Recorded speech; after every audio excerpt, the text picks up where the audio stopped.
Hey friends, welcome to Gardening with Creekside. Today we are going to add some brand new perennials to the predominantly shade with a little bit of hot afternoon sun garden here at the house. This bed is affectionately known as the forest pansy bed because it has a giant forest pansy red bud in it. And we are going to be adding several new perennials that are on the market either now or are coming on the market, and then one that has been around for a while, and she's fantastic, so why not just go ahead and add her as well. So let me show you what we're going to do. I will say it is a very toasty day here in North Carolina, zone 8A. That is why Jenny is working in the shade garden today.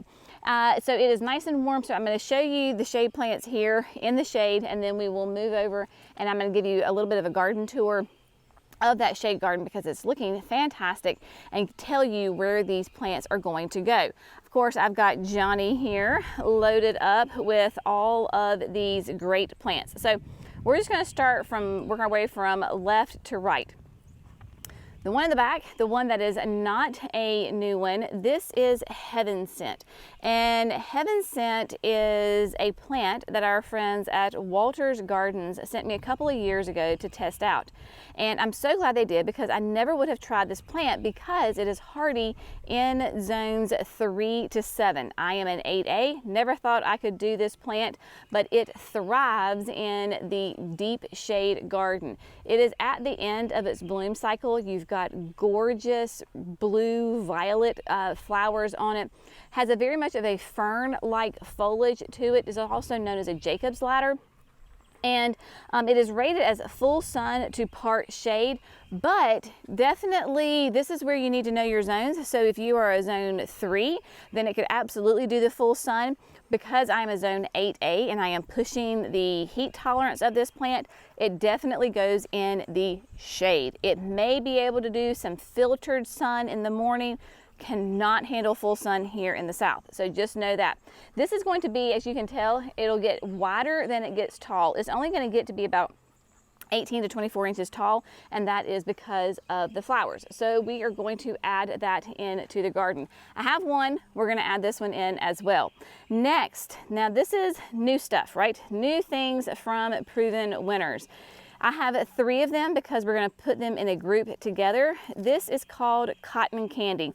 And cotton candy is a thalictrum. I am new to this. This is going to be in the full sun, part sun, and that is what we're going to do with this. It's going to be really, really fun because it does light, airy flowers on it that are upright. The height on it is going to be 38 to 42 inches tall, and that is with the blooms. Your spacing is 18 inches. That's why I'm going to do 3 of them. Very upright selection, dense pillar of foliage, wispy lavender flowers. That's why it's called Cotton Candy, and it's going to be super, super fun. It's great for adding height in small spaces. I'm going to put this more at the base of an Edgeworthia. So we're going to do that one. Then we have got a hosta. This is Sound of Music, and I believe this is the same hosta that we did in Mimi's container at her house just the other day. And so, you know what? I have got 3 more quart-sized containers of these because our friends at Walters send us the trials, and you were with me when we potted them up way back in the winter time. And so I've got 3 of these. I'm actually going to plant them as one to really kind of bulk it up because hostas, for me, because of our heat and humidity, tend to grow pretty slow in the garden. So I want this to go faster. So we're going to plant all 3 of these right close to each other to make one nice presence of a hosta right there together from the beginning. It will be, the height is 30 to 32 inches. That includes your flower scapes. And it is going to be a big hosta, so maybe in a couple of years I have to divide it. If I do, great, fine, not a problem. But it has really heavily corrugated, variegated leaves, chartreuse centers, and then a blue-green margin. And then the centers will actually go to a creamy white in the summer, which is great because that's what I will need. And of course, this will fit in perfectly with the gardens that I have. It's gonna be like a really kind of a light flower on it. The hosta flowers I love because the hummingbirds love them and the bees love them. Next, we're going to do a new fern from our friends at Proven Winners. This is called Fronds Forever.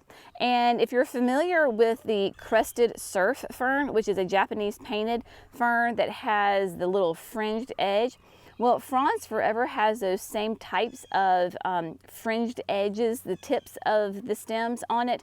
However, it's going to be 24 inches, and it is, as you can see, a nice solid green. So 24 inches tall, part shade to shade, of course. It is hardy in zones 3 to 8, and it's going to be about 18 inches wide.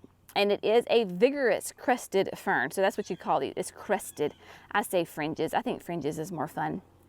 And yes, at maturity, individual leaves are flat with cresting along the edges, long tassels. Yeah, so a fringe, a tassel, you know, there you go. So Fronds Forever is going to go in there. Now, the last one we're going to add today is another hosta. Now, it is in a Proven Winners cup. It is not a Proven Winners. It's simply when I was potting them up in the wintertime, I didn't have any black pots, so I used Proven Winners, not Proven Winners. This is non-branded. My Fair Lady. Now, look at the colors on this hosta. How fun is this going to be? Again, I have 3. Now you'll notice that these 3, the foliage is it's very white and kind of bleached out. It's because it's been in the full sun in the greenhouse. It is in the greenhouse, but still it's getting full sun. You can see this is a newer leaf right here, and it has a lot better coloration in it as opposed to these older ones that are like pure white in the center. Once we get these babies in the shade, all that color is going to get nice and rich and not quite so blonde and white. Now, My Fair Lady is going to get 17 inches tall. I needed a short one in one spot, and it's going to get nice and wide. Hardy in zones 3 to 9, and then it will have creamy yellow centers with that deep blue-green leaves, and it will have white flowers. So that is our selection. I am going to grab my sunglasses right here because it is a very bright. Look at that beautiful Carolina blue sky. Isn't that just gorgeous? But the sun's out, and so sun's out, shades are out. Got to protect the eyes, people. So here we go. The space that I'm talking about this is the forest pansy.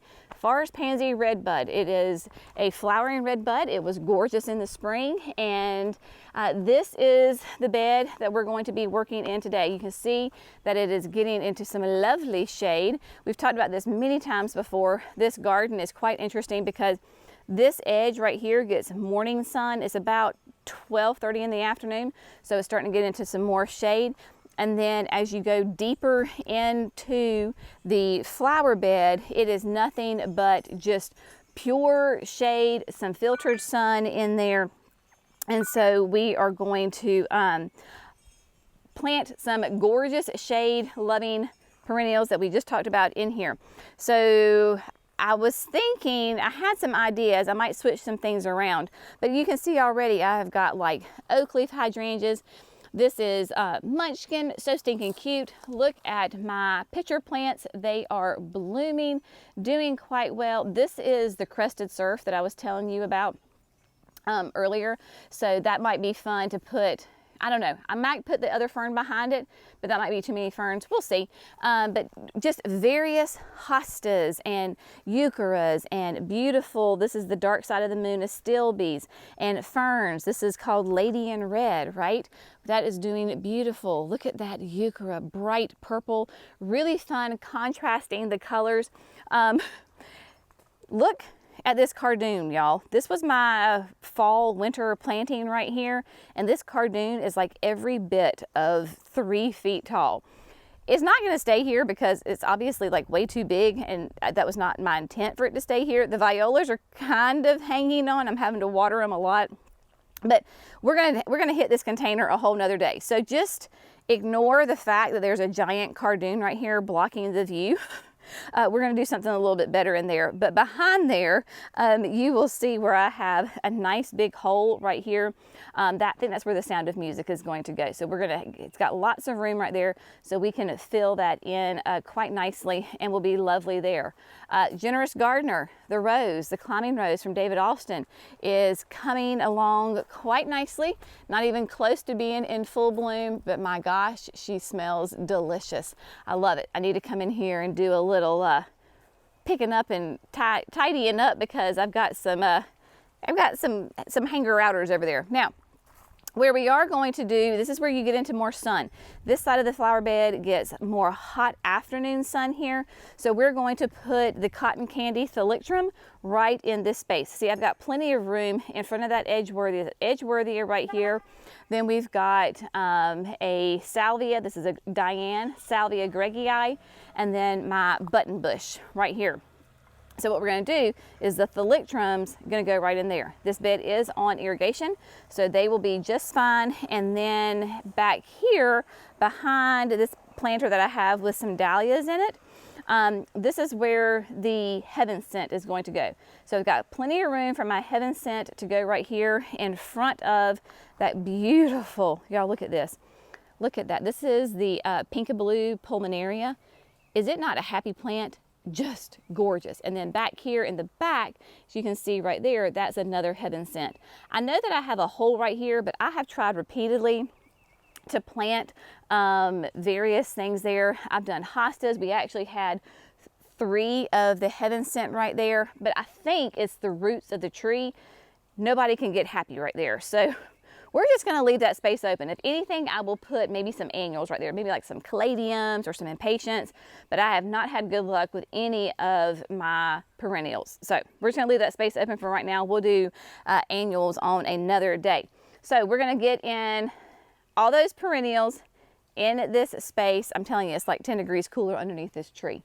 It's quite lovely. Yeah. Oh, and see, we do get enough sun on this back corner because the peonies are blooming, but you can see they're kind of leaning a little bit, but I'm telling you, because the sun sets right here, so it just shines in right here. So that's what we're going to do.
As the temperatures go up, the difficulty of the projects goes down, and that is the case for today.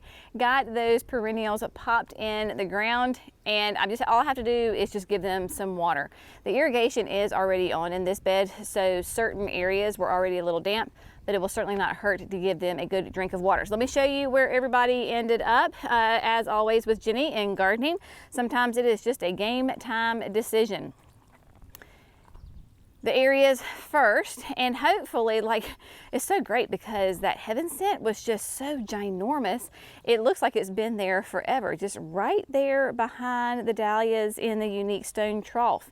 This was a very mature plant. It had a very mature root system. I had to get the old hoary out and break it up a bit. Everybody got biotone in their hole, and then I top dress with land and seed because that's what I use in this bed as a mulch, is land and seed. Therefore, I don't have any red clay showing. The cotton candy thalictrum, it is here, nice, and I would say I did pretty darn good, right around that 12 to 18 inch mark spacing on them. Clearly right now they're short, right? The Edgeworthia is a nice backdrop for them. The salvia is quite nice as well, but when the cotton candy is blooming, they will be the kind of the star of the show right there. The Diane salvia is a continuous bloomer, so that'll work really nicely together. You may say, well, Jenny, why, you know, you've got a hole right here. Why didn't you bring this guy, the Heaven Sent, over a little bit? I just trimmed this Edgeworthia because there was a limb here that was coming all the way over. So I have a feeling that in this season, this is really going to thicken up right here. And long term, I like having the Heaven Sent right over there. So that is kind of the update on those two as far as their placement. And then as we scooch around, I had to think for a second. I was like, where is everybody? Oh, here we go. Okay. I was like, I knew somebody's in here. The Fronds Forever. Now, Fronds Forever is quite little right now. It's that little tiny little thing of green right back there. I decided to put it here because it is going to be more upright, and how fun behind this euchera. And I'm pretty sure this is wedding gown euchera, beautiful chartreuse. I've got some of the tractor seat plant, the farfugium, right? I believe that's right. If I'm not, I'm sure somebody's going to correct me. And then having in that Fronds Forever, completely different texture, different color. The tractor seat is very shiny and waxy, and then of course the chartreuse. So this will get tall. I put one over in the driveway bed, and it is already nice and getting some good growth on it. So fast grower, it'll be really fun, and just to fill in this whole area right there. And then you can see also Sound of My Heart, Sound of Music, Sound of My Heart. Oh gosh, y'all, all these names are coming together. Sound of My Heart. Put all three of those together, it will really fill in. Having these three astilbes right here that are so dark, right? The dark side of the moon. It will be really pretty and fill in this nice big area. Another kind of fern over here, and so forth. Now, let me show you a different perspective here, as long as I don't get attacked by the generous gardener. I was talking about how the cardoon needs to be removed and placed somewhere else probably. Yeah, you can't even see, but the hosta is right back there behind it. And so that is a clear sign that it needs to come out. You can see it just poking up right there. And then last but not least is My Fair Lady. Decided to bring those sweet hostas right here. Again, this is another dark astilbe. This is not dark side of the moon. I want to say this is Shogun, maybe. It's a non-branded astilbe. I wanted to plant them both to see how they would do. So you've got this really fun, it's gonna be a nice variegation, completely different color than anything else that's right here. This is a Let's Dance Blue Jangles hydrangea. And then of course you got the toad lily right here, the euchera, the astilbe, and then right here is the oak leaf hydrangea. So to give me something variegated right there will be fantastic. So there you go, my friends. The beautiful thing about shade gardens, at least in my opinion, is that you are just creating a space that is just so fun and whimsical, and it is totally fine to be very random. You're kind of recreating something that you would see in the woods. They are certainly not very symmetrical and balanced in woods, right? You got plants growing all on top of each other. At least in the North Carolina woods, it's very dense. Plants are growing on top of each other. You've got certain ones that bloom, you know, at different times. Somebody's the star of the show, then they fade away and somebody else comes along. That is what is happening here in this garden, and I love it. I would love to get to the point in the summer, like where I have it planted, where you can see no soil whatsoever. That is my goal. And in the wintertime, yes, most of this stuff is deciduous. Does that bother me that the flower bed is naked and it's empty and nothing is here? Nope, not at all. Dead of winter. Don't hang out here. Does not bother me a bit.